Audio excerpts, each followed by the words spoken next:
Well, welcome to the Six Figure Product Business Podcast, Erin. I'm so happy to have you. Finally, it only took like a year and a half.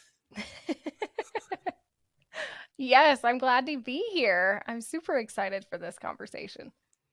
Is it weird to be on the podcast that you actually edit every week? Is that Yes. weird or is it fun? Is it interesting? Are you excited to like edit your own voice? It's one of those things where like I think everybody is always more critical of their own voice. So having to listen back to yourself, you're like, "Oh my God, what an idiot. Why did I say that?" Kind of a thing. Hmm. But I am excited to be here. I will just battle through when it comes to the editing and ignore the weirdness. I Yeah. know. I still can't listen. I don't listen to my own episodes ever. I might listen to a few minutes, but I actually have never listened to a full episode because I feel like if I do, I will start. I don't know. Sometimes I think I should listen so I can like, okay, let me critique myself so I can improve the podcast. But I actually feel like if I listen to myself, I would probably not continue to have a podcast. So I just pretend, yeah, I record and then it just goes out into the world and I move on. I think it's almost better that way because it's like when you're Yeah. in the moment and you're talking about what you need to talk about and then you kind of birth it out into the world, you're like, okay, I'm done with that now. That's Hmm. served me. Now I need to move on. Yeah. Yeah, I I agree. agree. So before we dive into our super fun topic, I'm so excited to talk about this. Just introduce yourself. Who are you? Why are you here? Well, hi everybody. I'm Erin Tofani and I'm a podcast producer. And honestly, my title has changed so much. I call myself a strategic podcast producer, and I've been working with Carrie on this show for the last 2 years, which is super Hmm. exciting. But I support online entrepreneurs with their podcasts and really tapping into another way for them to express themselves through a podcast, something that maybe does support their business and funnels leads into their business and is nurturing for their community, but isn't all business focused. So, everything from launching the show, that initial concept, and creating that idea, bringing it into reality to back end management and strategy going forward. I love that. And I'm just curious, because I don't think I've ever asked you, what's like which one of those things is your favorite part to work on? That's a good question. So for me, it's like the newness of it. So I will say that, and immediately most people will probably think the launch, right? A new launch of a podcast would Hmm. be the thing.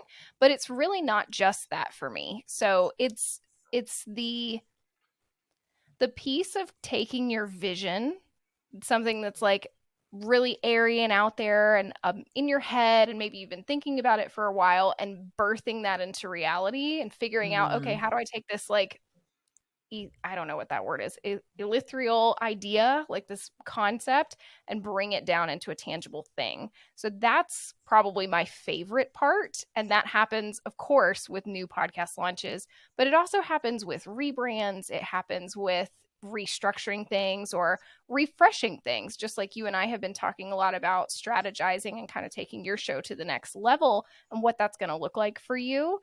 Hmm. All of that just lights me up because it's the newness of it, it's the experimentation of it, it's all of that sort of playing with your podcast and what it can do for you, and Yeah, on both sides of the coin, like for your life and your business, it's got to serve both. I love that. I agree with you. Like, I know that we've had many conversations about like what, how I help people. And while I love helping my people grow their business, there's something so special about helping people start. Like, I love when people come to me, I have an idea for a product. Can you help me? And I'm like, hell yeah, I'm your girl. What do you got? Tell me. I just love it. Like, there's something exciting about helping people like navigate through ideas in their head and just helping them just like take an idea and bring it to life. So I Mhm. agree with you. It's so fun and I just like get lit up to help people start a business. So Yeah, I love that. I totally agree. Yeah. So I feel like we have a few things we wanted to discuss on this podcast episode. I know for me, like one thing is like the importance of starting a podcast. Like what just the visibility it can bring your business. And I know a lot of product people listening are like, why would I have a podcast? Like, podcasts aren't for product-based businesses, but I think they can be. I would just love to know on you, like in your perspective, why should more people start a podcast? Mm, What can it do for their yeah. business? So, the big things that I think come up first and foremost, and you tell me, of course, if you agree with this, is visibility is a huge one. Hmm. And then the second would be nurturing. So, it's that bridge between getting visible and getting more eyes and ears on your brand and not just what you sell or what you do, but also who you are. It can be great with a podcast. And I think that it's more accessible, right? Um, for a lot of people. And then also the nurturing side of it. So, a lot of the Hmm. time, your best customers or clients are people that have bought from you already before. So, if you can nurture those people, they're going to be the people that refer you. They're going to be people that are going to be talking about your products and shouting you out all the time and, telling their friends and family about why they loved what they bought so much. So, Hmm. nurturing those existing people to let them know, what it is that you do, who you are, diving deeper into why you're selling the products that you're selling. All of that can be achieved through a podcast, and it just gives you such great reach. And you have networking opportunities as well, right? Hmm. So, collaborations with other brands or other people. It's just, there's a lot I think that you can do with a podcast. And I think it is pretty accessible for most people. It's just really leveraging your story and your voice and connection at the end of the day with who's on the other end listening. Yeah, I agree too. I think like I don't know, pretty much like half the stuff I talk about on this podcast is like how to get more visibility, how to get more traffic, blah blah blah. Um and I think having a podcast is something that a lot of people listening have maybe thought about, but they're like, I don't know, it feels scary.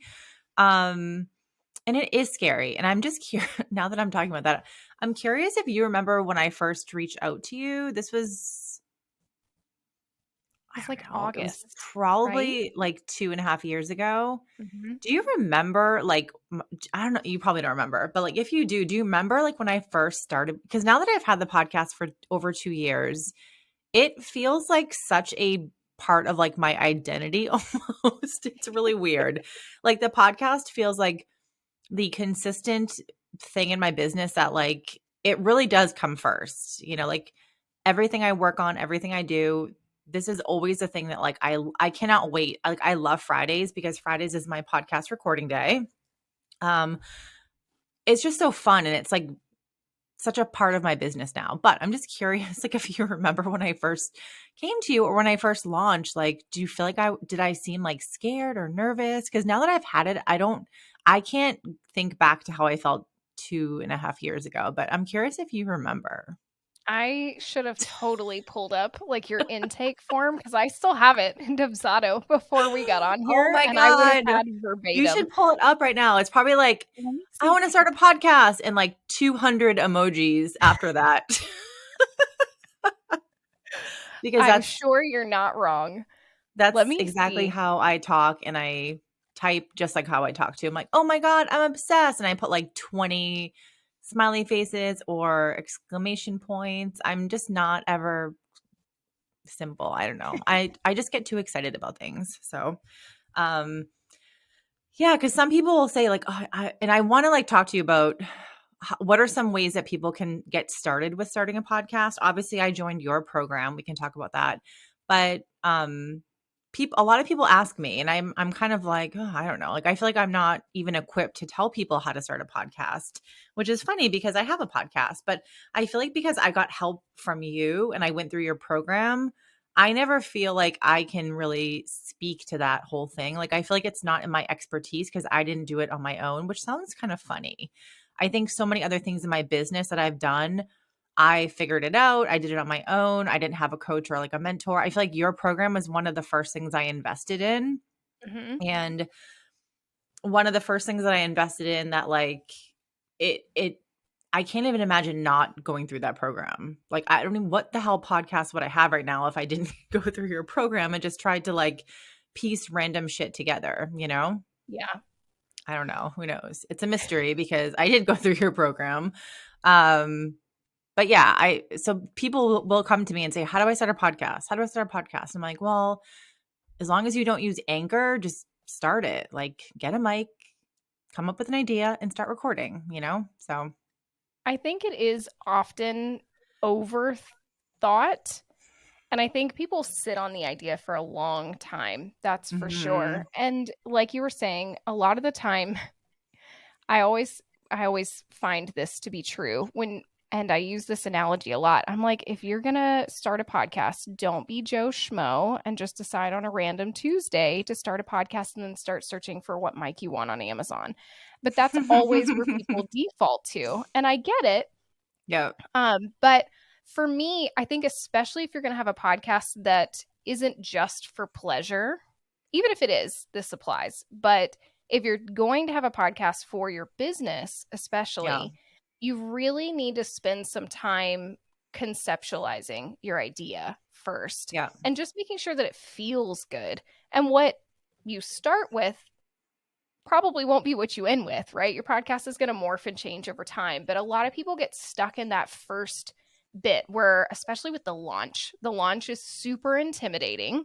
Everybody is always like, oh my gosh, like what I see it's the what if people don't like how I sound is usually what comes up first. And then you have the scariness of the launch. It doesn't matter if you have launched things in your business, it still feels like you're stepping out onto a stage naked. Mhm.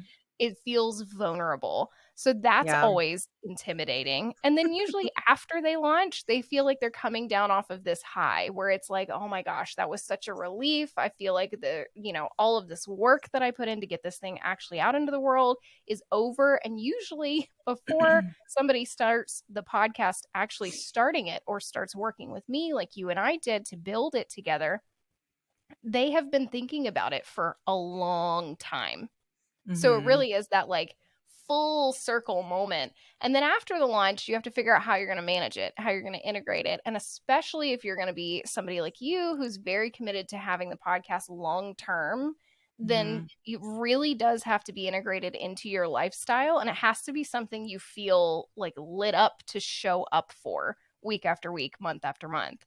And that can be Mhm. hard. But I will say I cannot find the initial reach out that you sent me. But I will That's say okay. for you, I do remember and what I'm seeing here from some of our conversation after the fact, after we launched the show, is you talked about we knew that you were fully capable of doing the podcast on your own. But you mention here that as an Enneagram 3 and having squirrel brain, Mm. that accountability was like the biggest piece for you. Oh, So it wasn't interesting. Love just, that. needing help or not wanting to have to learn all the tech crap to get everything off the ground, which is a big one, of course. But you do mention here that that was the big thing. And we did a lot of one on one calls together throughout that process to really anchor in your Mhm. idea and what you wanted to create. So yeah, that's definitely one of the things that you mentioned here. You were like, I wanted to do it the right way the first time.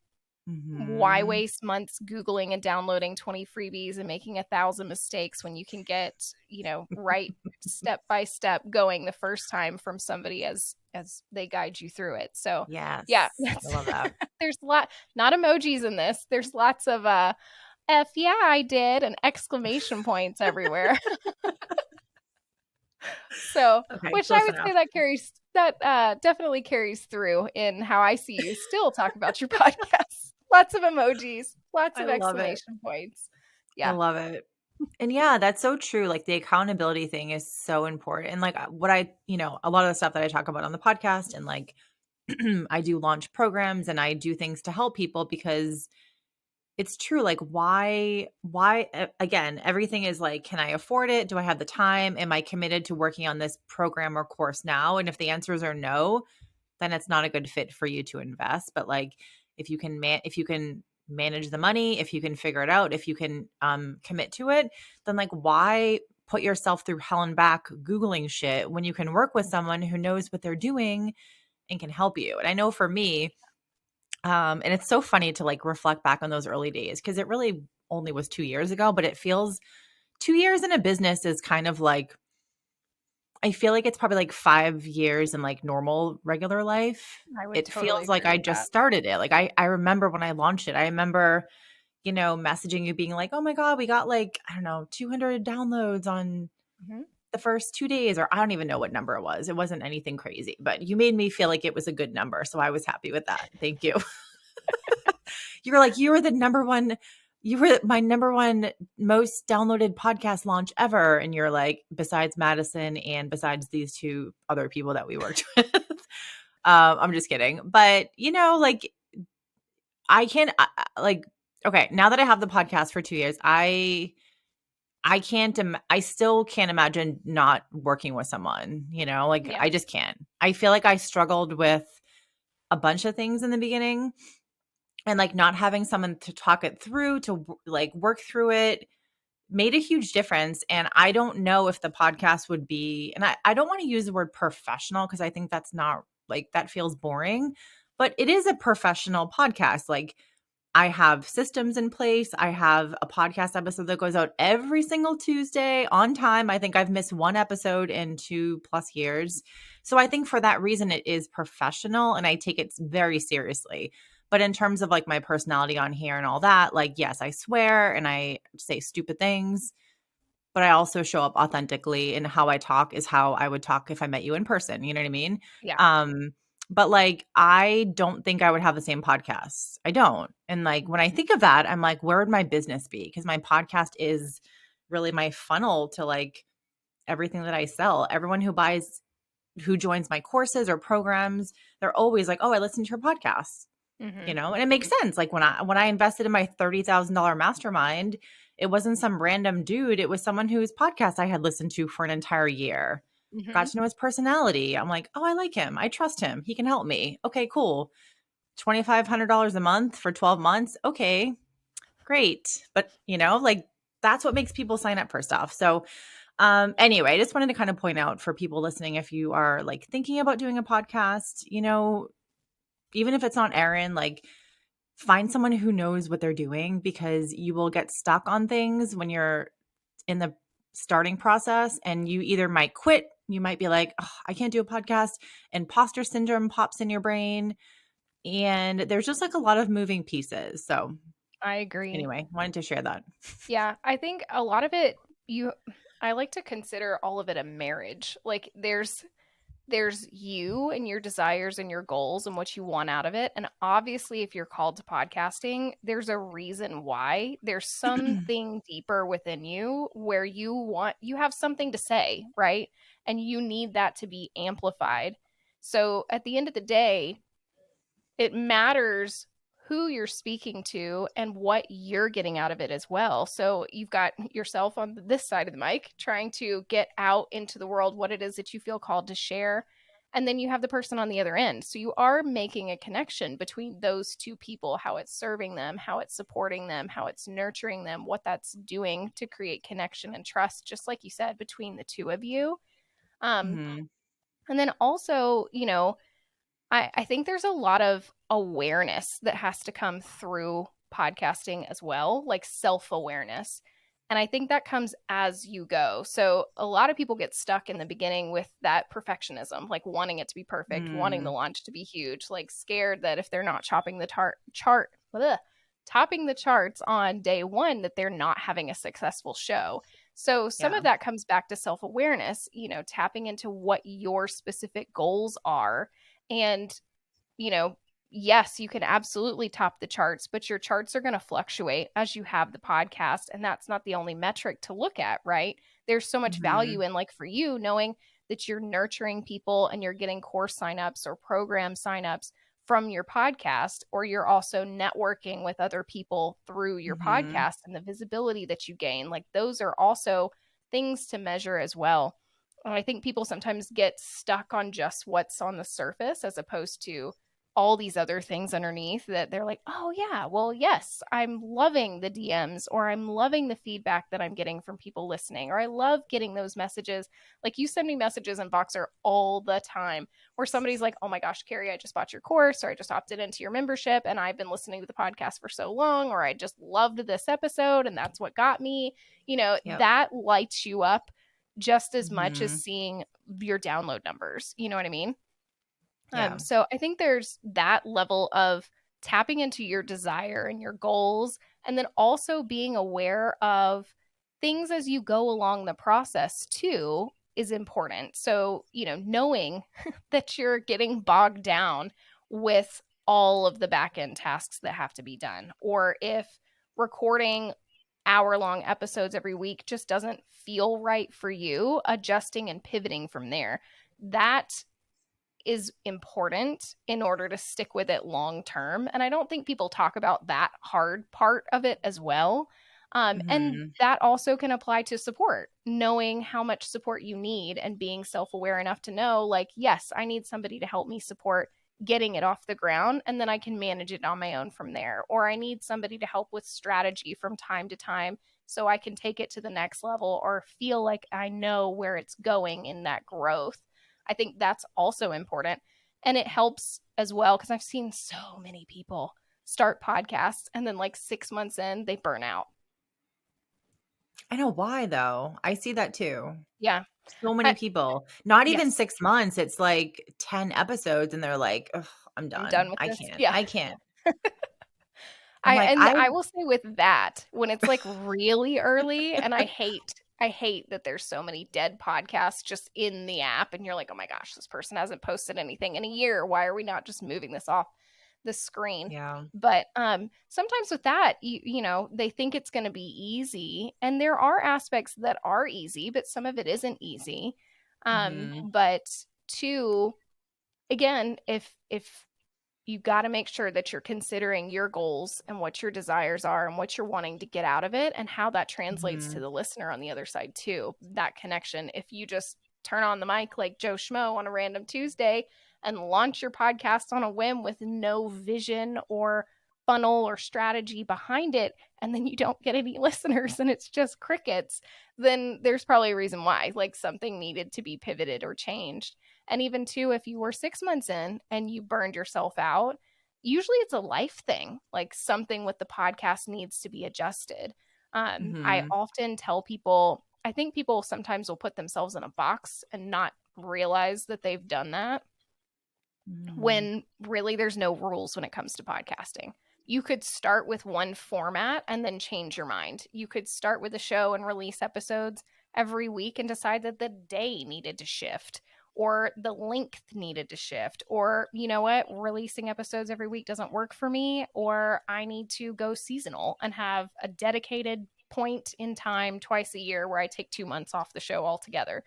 Those kinds of things I think come over time, of course, but those are also things that if you're starting out, you should think about and can think about. And, you know, it's something that before you ever hit record or choose a mic off Amazon, you could be thinking about those things. If I'm going to add this podcast into my life, how and where am I going to fit it into my existing schedule? Like for you, with your schedule, Fridays are the days you record podcast episodes on other people's Mhm. shows and for yourself. And so you look forward to Fridays every single flipping week. It's like Podcast Friday. That Yep. works for you, and that's a great Mhm. way to integrate it into what you're already doing. And it's something now you look forward to. It keeps you accountable to doing it as well. So these are all things that I think people skip when they start or don't think Mhm. about thoroughly enough. And you don't have to have help to do that. It's just things you need to kind of ask yourself what you want out of it and how can you integrate it in. Yeah, I like that. I'm also thinking too, like, as you're talking about all those, like, a lot of it is systems. Mhm. Systems aren't always fun, and they're definitely not things I love talking about. Um, but, like, for example, YouTube. I started my YouTube channel 2 years ago, I think, and hired someone to edit the videos for me, and she did the videos, the thumbnail, and then she would make, like, a little, Instagram story, like, video thing. Mhm. And I started doing it, and then I was like, "Oh, this is feeling like a drag. I'm not loving it. I don't like YouTube." And then I stopped doing it. I was not consistent. Sometimes I'd pay her for a whole month and, like, not give I would give her, like, one video, and I'm like, "This is so stupid." Like, I'm getting mad at myself that I'm paying for something, I'm not utilizing it. And Mhm. so eventually I just had to, like, can't like, I had to be like, "I can't do, I'm sorry. I have to take a break." I knew I wanted to do it again, and then I took a break for a while, and I just recently started YouTube up again in January of this year. So this is now February something, whatever the date is. Um, I found a virtual assistant, and like that was the only thing I wanted her to do is just you can edit my 4 YouTube videos. It can be simple. I just want to get started. I want to have consistency. I basically use the podcast tracker that you create, and for our podcast, I Yeah. did something similar for YouTube, so I can map everything out. I can put, did I add the show notes? I don't even know what they're called in YouTube, but the notes, like the description. I don't, yeah, I guess the description. I have no idea. I call it show notes. I'm like, yes, I did my YouTube show notes. And like just having that one thing and I also have a better system of making notes for my video. So I can then write up like a description so I can give it to the virtual assistant. And now, again, it's only been a month and a half, but like she just posted my sixth video today. And I'm really Awesome. happy. Like I have my 2023 YouTube videos. I am being consistent. I'm trying to be consistent. I still find it hard to do YouTube videos. But you have to have systems. And like, I just, again, like back to us working together, you already had all those like really awesome systems for me. Like when you're done with your episode, put it here. When you add, if you're going to do this, like you put it here. Like the systems help keep you consistent. But my whole point of YouTube was like, it wasn't YouTube that I didn't like. Yeah. It was my lack of systems. It was my lack of like, I had no structure. So I would go and like post a video and I'm like, wait, what did I talk about? Because I had Hmm. no notes anywhere. It was like, what was I even thinking? But so I reflect back on that because I really, really want YouTube to work for me now. Like I'm committed to it. And it is a little bit hard doing a podcast and YouTube. I will admit the podcast comes first, but like I really want YouTube to work. 2023 is my year that YouTube works for me. But like you have to have systems in place. Good Lord. I want to kind of ask you something. So Yeah. I feel like there's a lot of podcasts out there that I listen to that are really cringy. I'm gonna use the word cringy. And I've stopped listening to the cringy podcasts. I'm curious, like, what your icks are when it comes to podcasting. I have a Oh couple of my my God. own, but I want to know what yours are. Like, when you're listening to a podcast, what makes you stop listening and like get turned off and Mm, not listen again? this is such a good question, Carrie. Oh my gosh. Okay. So first I would say probably shitty audio. Like nobody is Mm, going to listen to your podcast episode if the quality of the audio is really bad. And it doesn't take a lot to make it decent. You know what I mean? Like you can do an easy podcast with a microphone off of Amazon for 20 bucks and it sound okay. You know what I'm saying? Doesn't have to hmm be a Shure microphone, professional in studio setup sound. Like you don't have to start there. Um, but that's a big one. Like, I mean, if it's really noisy in the background, mm. nobody's going to listen to that. You know what I mean? Or super glitchy. If you have like glitches where the audio just goes out altogether for several seconds and you're like, oh, okay. Like I just went from being engrossed in what you were saying to, well, there was that audio that just dropped, like whatever. And I mean, it happens. Like I don't want to, sound like I'm bougie compared to whatever out there, but it does happen. Those are definitely icks. I will also say, and this one might be spicy to some people, I guess, maybe.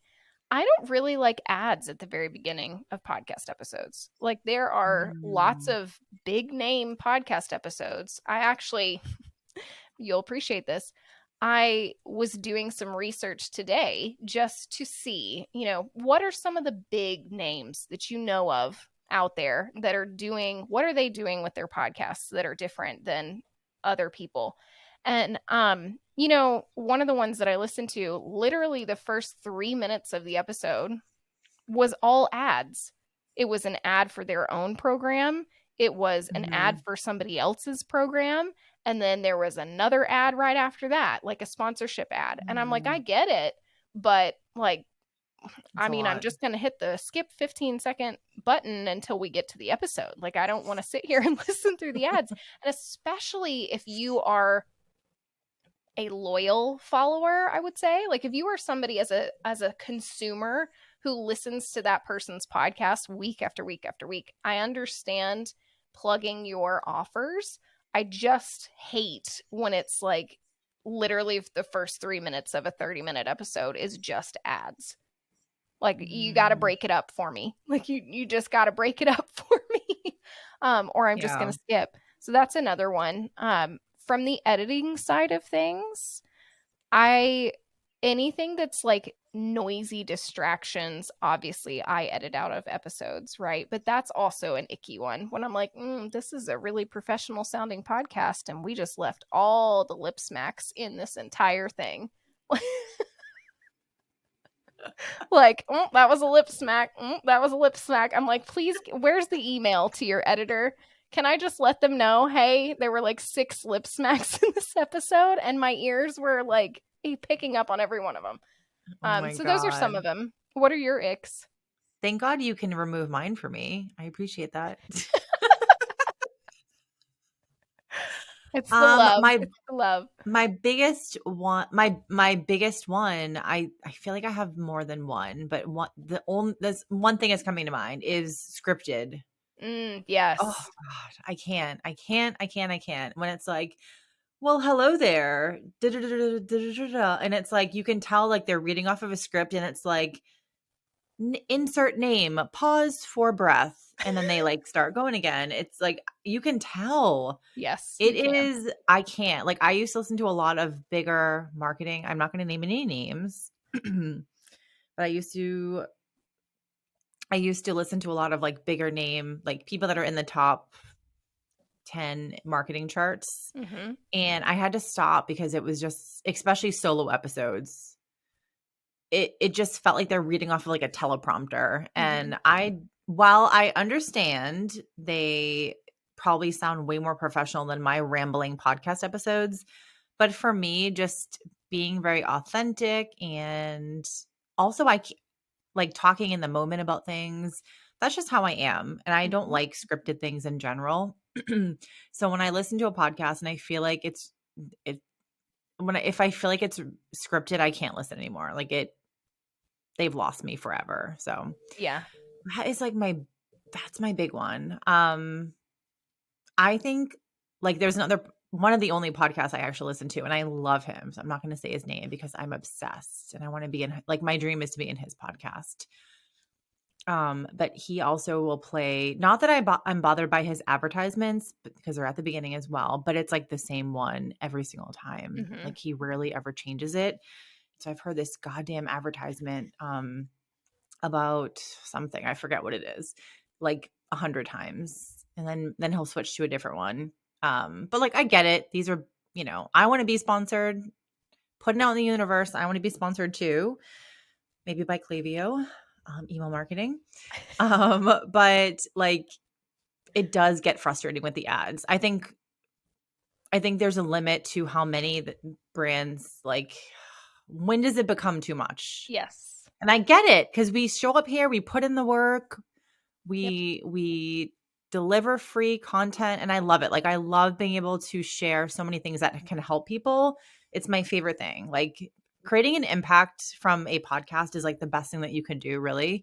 Um and like you want to be monetized. However, like should you have 6 different ads that go off in your episode?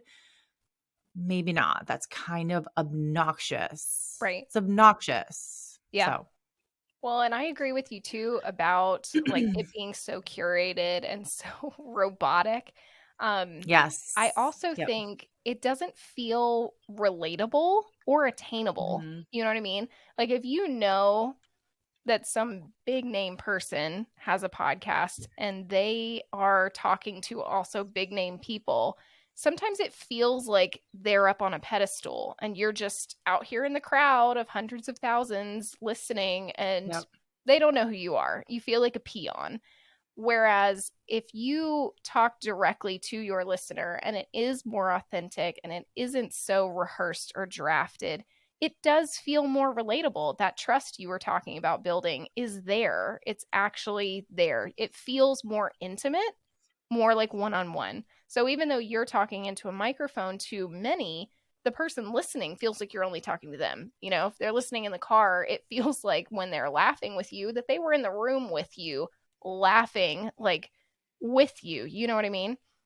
And I think Yeah. that's definitely the case with episodes that are I mean, by all means, of course, if you need bullet points or prompts to kind of guide you through your content, that's perfectly fine. Mhm. But I Yeah. do agree with you that more authentic delivery in the moment is more relatable. And two, even with the sponsorships and the ads, like you were talking about, hearing the same one for like 6 different times, it's like old school TV, like, where there's certain commercials Mhm. where you could just like the Mentos commercial, you could literally sing the whole thing because you've heard it so many times.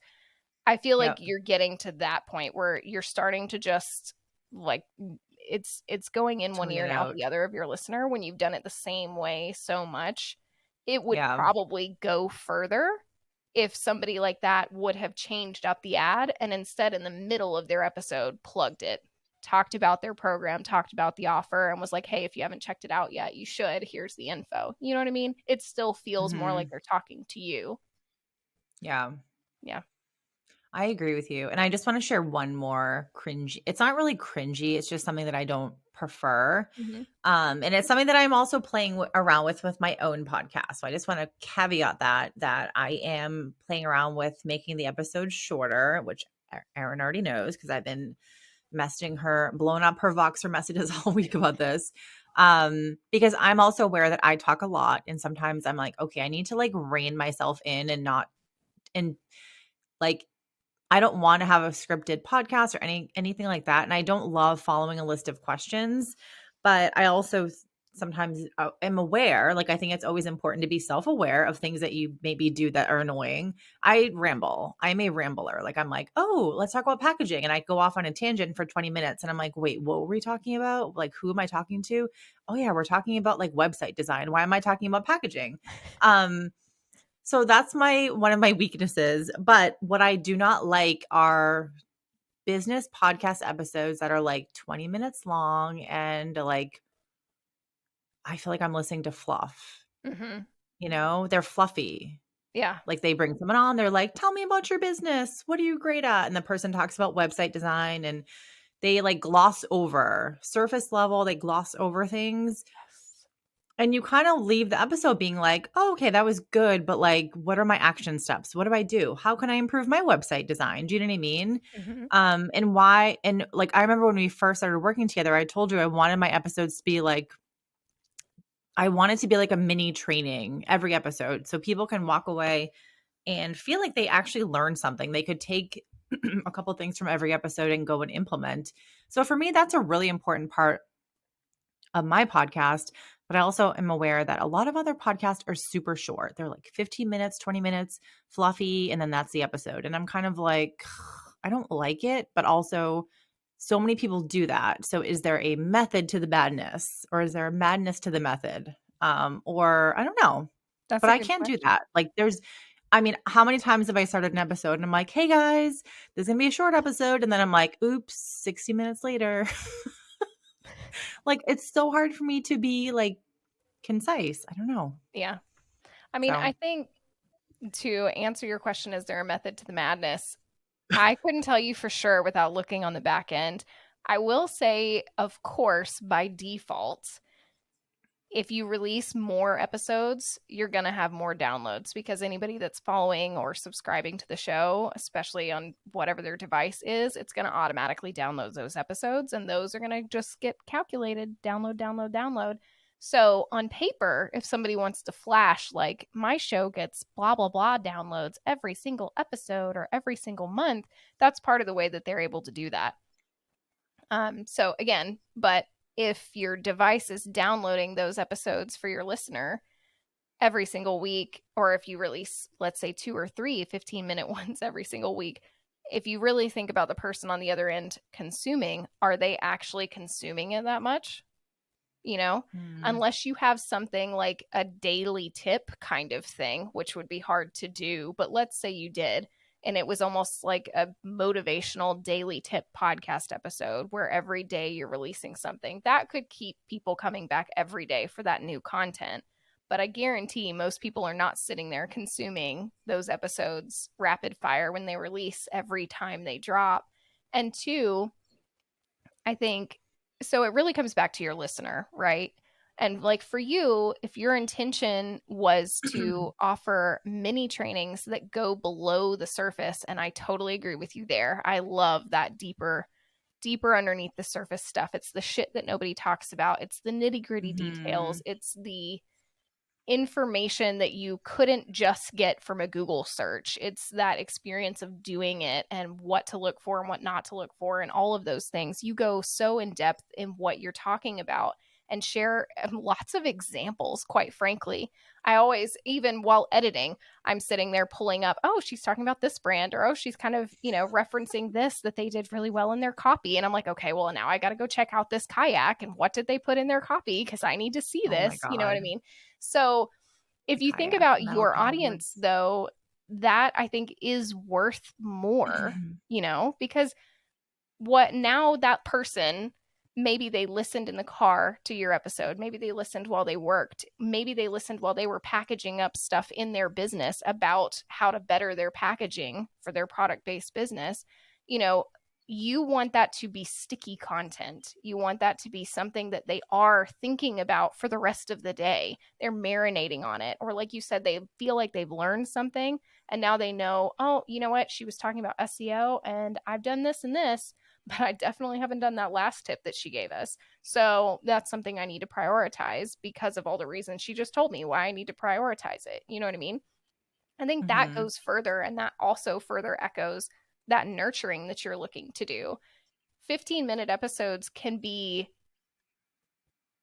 like you said, it could be fluffy. Like, okay, great. That was a really great business tip you told me, or that was a really good like thing I should think about with my mindset. But then 10 minutes later, when my kid comes and interrupts me when I'm doing something else, that's going to go right out of my brain and I'm not going to remember what you said.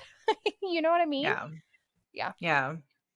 Yeah, that's how I feel too. So I don't know. We're going to experiment with the podcast, like maybe doing some shorter episodes and kind of, we would love I say love some feedback on what you guys think. If you like the shorter episodes, I also where people are busy and they are multitasking and sometimes people like the ADHD people of the world, which I feel like That's is true. most people nowadays, they don't want to listen to long episodes. So I'm totally open, but I also am like, okay, if I do short episodes, how can I make them jam packed? Like I hate Mm-hmm. fluff. Yeah. But yeah, those are my cringy icks. I think that's about it. So actually not that many, but probably have to think about it to think of more. But I also don't listen to a lot of podcasts anymore. I Quite frankly, actually I don't either. Because of editing only them, listen to I don't really two. listen for pleasure that often anymore. And Yeah. usually it's something specific, almost like if you were going on YouTube and you were searching for something you really want to know about or need an answer to, that's usually when I'm listening. Do you, when you're looking for like information or questions, do you go to podcast or do you go to YouTube or Google or everything maybe? Honestly, depending upon what it is, usually Google and TikTok are the places that I search first. But Oh, TikTok. Hmm. yeah, TikTok is that one's fun. I know that's your jam. That's your thing. I do enjoy it, but for the podcast, it's usually something like you were saying, like something that I need a little bit more in depth in. It doesn't necessarily mean it has to be a long episode. And I agree with even what you're going to experiment with. You can still pack a lot and get to the deeper stuff in like 20 minutes. If you had like a 10-minute episode, that probably wouldn't work. But um so yeah, I I could would say never. it depends on what I'm doing. Obviously, with TikTok, I can't watch the screen all the time. So if I'm driving, or quite frankly, if I get in the shower, sometimes I'll put on a podcast episode to listen to while I'm in the shower. It Hmm, just depends. So yeah, interesting. yeah, I'm definitely a YouTuber. yeah. YouTube and Google, but I actually go to YouTube for a lot of things. I like love YouTube. That's why I'm like YouTube has to be my year this year because I'm studying it. I'm looking at what people are doing. So we'll see. We'll Anything see. techie related. So like I need to physically see it or know how they did this. That would definitely be YouTube. And usually, whatever pulls up on Google, I'm going to the YouTube video. Like a ClickUp. I love to use ClickUp. I've got to see the visual. But if it's something like Yeah. more concept based, like, for example, this is totally not podcast related, but like cycle syncing. Do you know what that is? I think so. Yeah.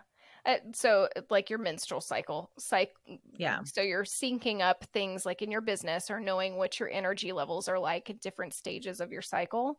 The other day Hmm. I looked up on TikTok, not YouTube, on TikTok, some different foods to eat when you're in different phases of your cycle to help you Hmm. benefit in that part of your cycle with your energy levels and Interesting. hormones and stuff like that. So, yeah. That's pretty cool. Yeah. Yeah, I don't follow any of that stuff. I probably should. Um, I just recently started kind of integrating and playing around with it. I So, like that.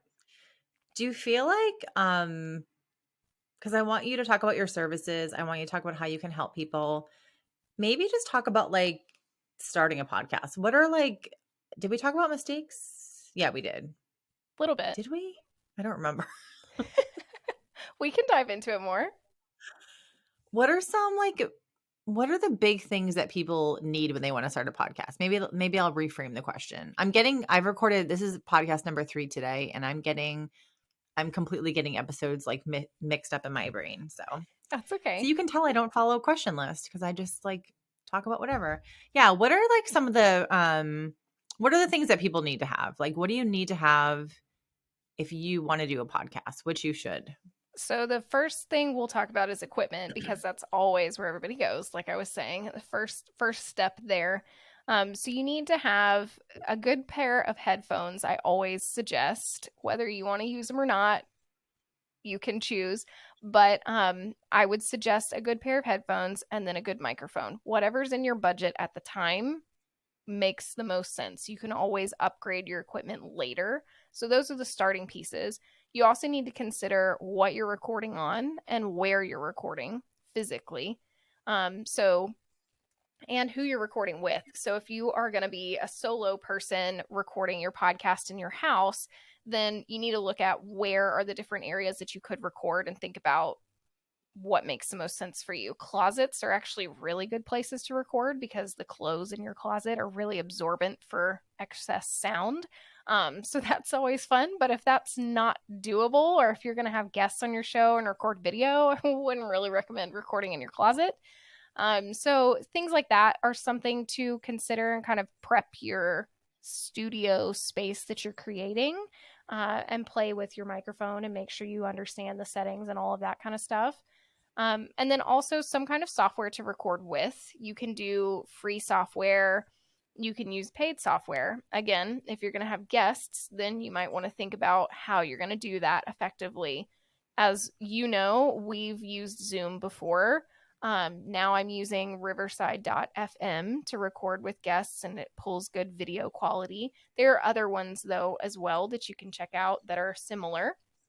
But if you're going to record solo by yourself, then something like GarageBand is great. On a Mac, it's free, it's already on there, or Audacity for a PC are softwares a lot of people use to record with. Hmm. If you're going to record in person with somebody else, then you also need to think about how you're going to deal with mics and separating audio tracks and stuff like that. But that can come later.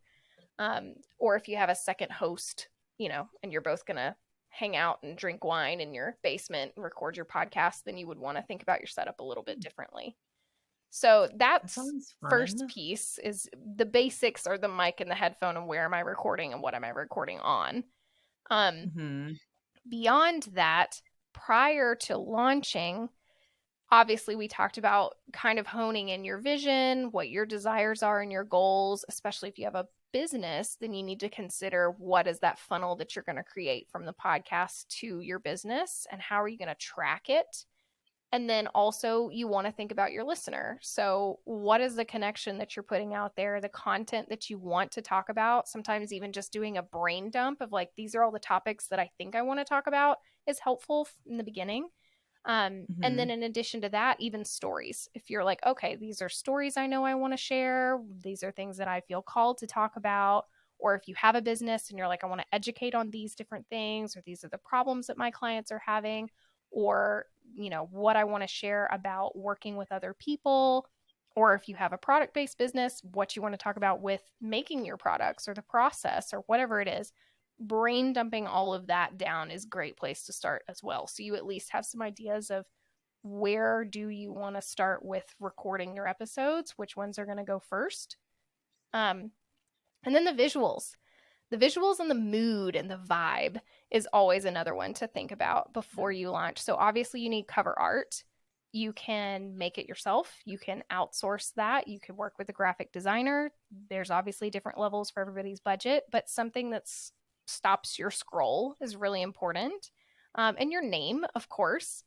And then as well, drafting an intro and an outro. And how are you going to introduce the podcast to people? And then with your outro, essentially, where are you going to lead them from the show? Where should they go next to connect with you? And then music is also helpful. You got to have royalty free music so you can purchase that online. And that really sets the vibe for the beginning of the show, in my opinion. So from there, that's what you need to actually have a tangible podcast. I know you can't hold it in your hand, but that creates the tangible podcast, the plan, the cover art, the name. What are you going to be recording and what are you going to be recording on and to whom? And then a hosting platform to get it out there into the world.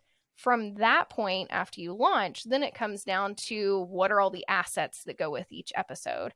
So, like the show notes, you need to figure out what you're going to put in the show notes. How in depth or simple do you want to make them? And then, how are you going to promote it? How are you going to get it in front of more eyeballs and ears? You're going to use graphics or video that you're repurposing when you record. There's lots of different options for visibility. So, that's really the gist of it, is kind of that piece, that first phase of birthing it into the world and all the stuff that you need to get started, and then thinking about how you're going to promote it and get in front of people and then managing that on the back end. Yeah.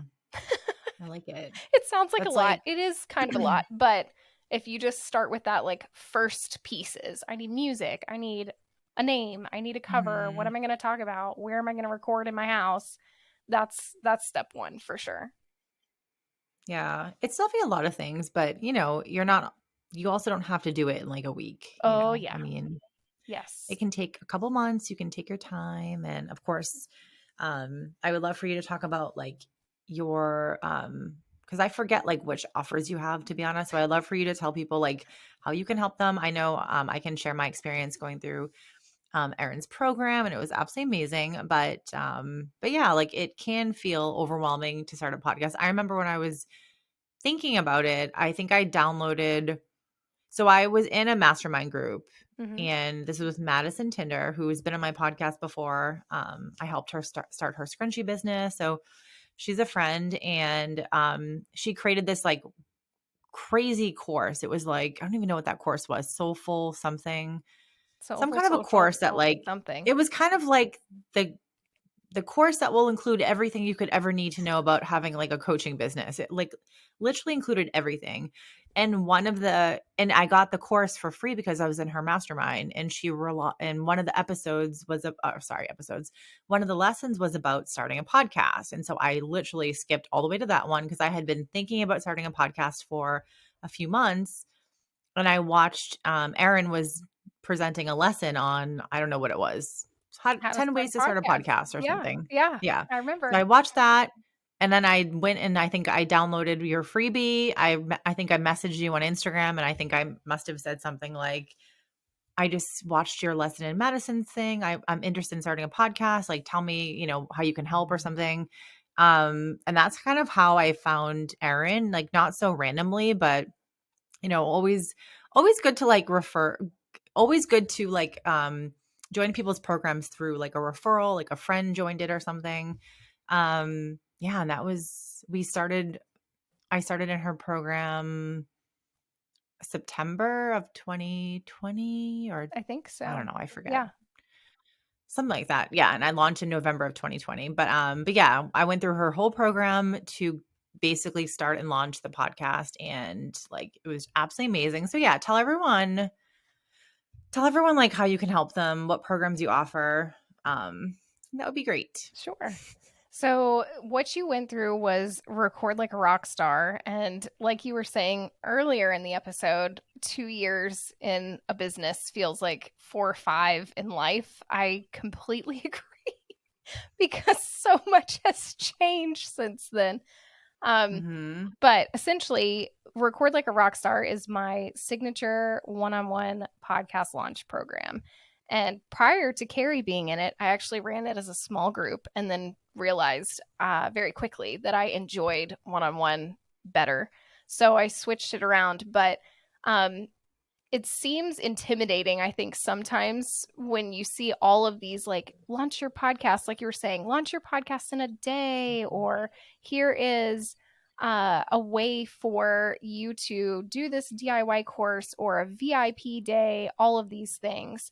Um, so, anyways, that being said, I have a different philosophy when it comes to launching a podcast. I agree with what you were saying before that you should not have to rush the process. So, that being said, my podcast launch program is 4 months long, and basically you're just Hmm. retaining me for that time.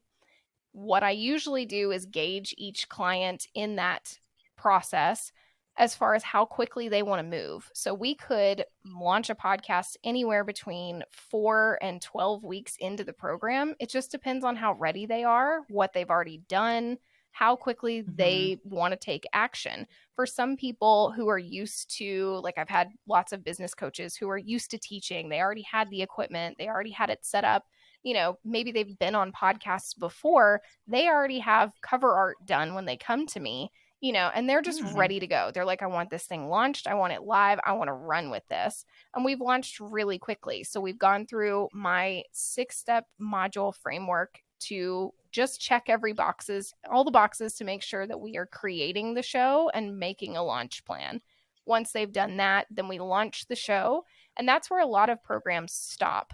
They usually will let you, it's just a program to launch you. And then you're like, okay, you're done now. I don't believe that that's where that should stop. The support shouldn't stop there because you come down off that high and you really need to know how to transition into managing this every week in your life. So you continue to have support after the launch until the remainder of that time is up. But like I said, other people, it takes a little bit longer. We need to answer more questions, or maybe it takes a little bit more to craft that vision that they're looking for, or maybe the music just isn't quite right and it takes us 2 weeks to find it. So that's essentially my launch program. After going through the launch program, or if you have an existing podcast, then people can roll into my other offer, which is strategic podcast management, which is what carries in. So, this is what it sounds like. It's monthly podcast management, and it's usually at whatever level of support you're looking for. So, I do have 3 different tiers of support on the back end. If you want everything done so you can just record and walk away, there's an option for that. If you don't and you want to do more things yourself, you need minimal support, there's an option for that. So that's Mhm. essentially what it is. And if somebody has an existing podcast, then we do sort of an audit at the beginning before we start working together to make sure that if anything needs to be rebranded or re strategized, we have space to do that. So those are my 2 main offers. Now I also have been integrating backstage passes, which are 90-minute strategy sessions, which can be used for anybody at any stage. It's really awesome. Also, if you want to DIY your podcast, but you need somebody else's brain to help you get it off the ground and give you an action plan, that's what we do. So those are over Zoom and they're very workshop style. And again, it's one on one, and I love that. So we're doing that too. And then what's coming is Mic Drop, which is a podcast workflow that I have created in ClickUp to have all of that managing the show on the back end structure done for you in a way that is scalable. So everything is already there. SOPs are built, videos are built. So if you're doing everything solo, you can manage your show well in a way that works for your lifestyle and for your business with everything in one spot. Or if you have a whole team of people or VAs that you're integrating, then you can have them watch the videos and train themselves, and then they can come in and support you with that existing workflow. So that's coming. But those are the ways to work with me right now. I love that. And I can speak on the mic drop thing. It's Erin has added that to my ClickUp, which is like a task management software, and that thing is a beast. It's really cool and I need to start using it. But yeah, it looks really, really good.